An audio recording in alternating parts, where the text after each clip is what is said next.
এই সারেশ্বর বাবার মন্দির কোনটা? ওইটা না এটা? ওইটা। আর এটি এটা শৈলেশ্বর শিব। বাবার মন্দিরের পাশেই রয়েছে নন্দী মহারাজ, পুরো পাথরের মূর্তি। দেখো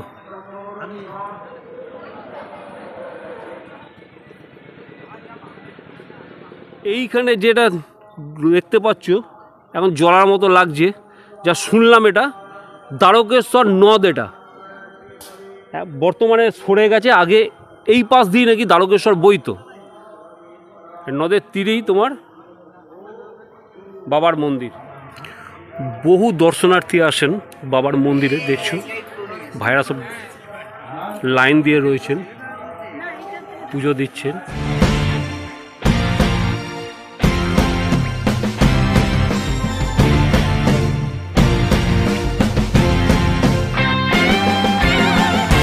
নমস্কার বন্ধু, স্বাগত জানাই তোমাদের নিজস্ব চ্যানেল D&Dতে। আজকে এই মুহূর্তে আমি এসে দাঁড়িয়ে আছি বাঁকুড়া জেলার বিষ্ণুপুরের কাছে সারেশ্বর মন্দিরের ঠিক সামনে। চলো জেনে নিই এই মন্দিরের একটু ইতিহাস।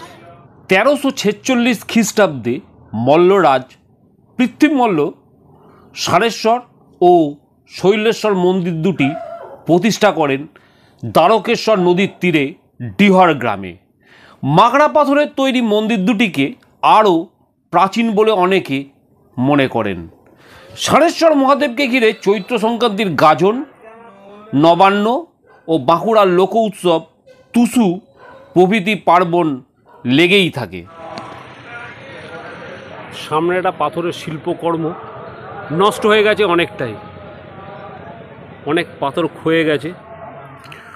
বহু দর্শনার্থী আসেন বাবার মন্দিরে, দেখছো ভাইরা সব লাইন দিয়ে রয়েছেন, পুজো দিচ্ছেন।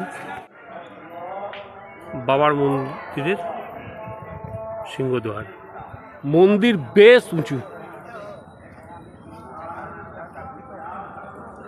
এটা রেখো দেউল রীতিতে নির্মিত এই মন্দির।